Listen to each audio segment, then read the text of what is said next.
Putin, in my opinion, considers radical Islam his biggest security threat. But he does not want the United States unilaterally to determine how the situation in the region will develop.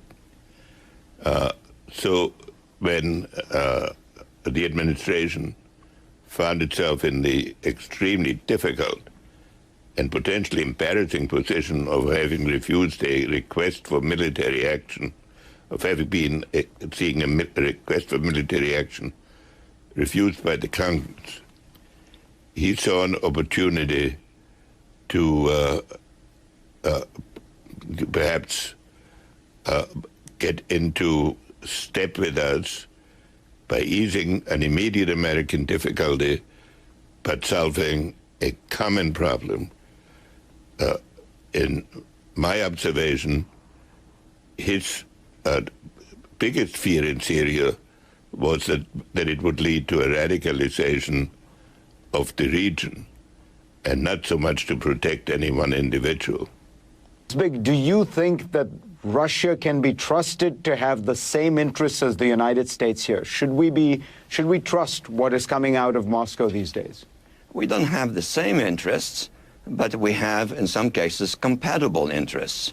I think the Russians were concerned, as Henry pointed out, that the region might explode, and this will affect also Russia's position, particularly in the Caucasus, where there is an Islamic resentment against Russian domination that's gaining momentum and is becoming more violent. And secondly, he saw an opportunity to diminish America's standing as the preeminent power in the region. The fact of the matter is, our hegemony in the region is declining, but we're still the main player.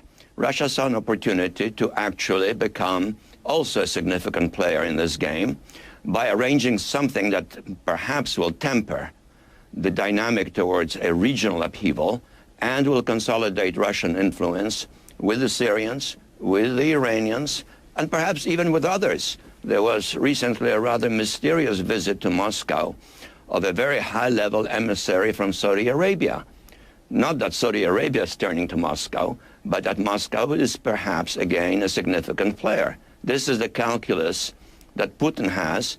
It so happens it is compatible, in my view, with our interests, because I see our involvement in the Syrian affair as something very unfortunate, unnecessary.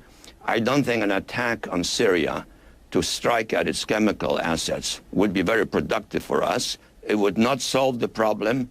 It might ignite a wider regional explosion.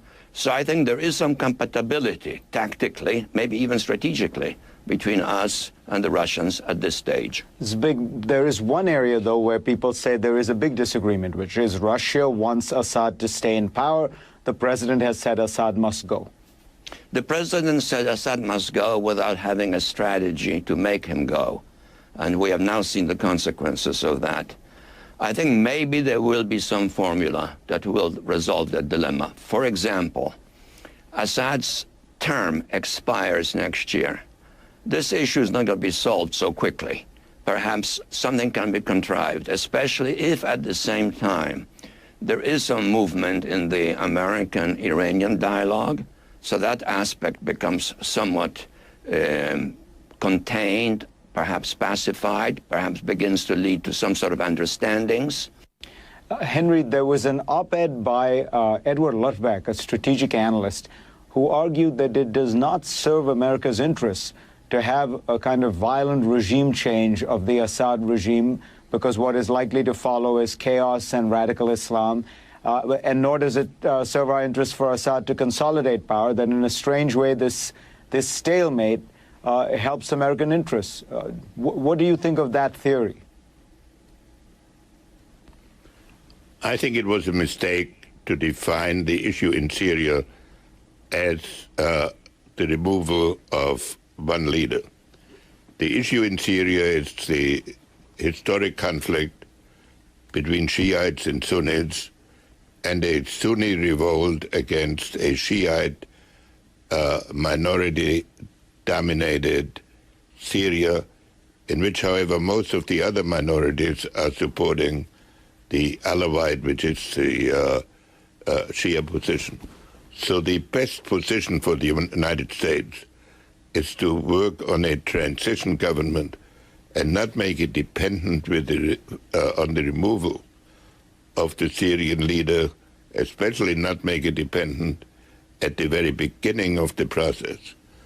And from the beginning, Putin had said that the immediate removal of Assad would lead to chaos. That's probably a correct judgment. Zbig, do you think that this is, at the end of the day, a success in foreign policy terms, or has the Obama administration snatched some kind of victory from the jaws of defeat? I don't think it is a victory for either side, first of all. The Russians are avoiding something that they would not like to see happen in the region.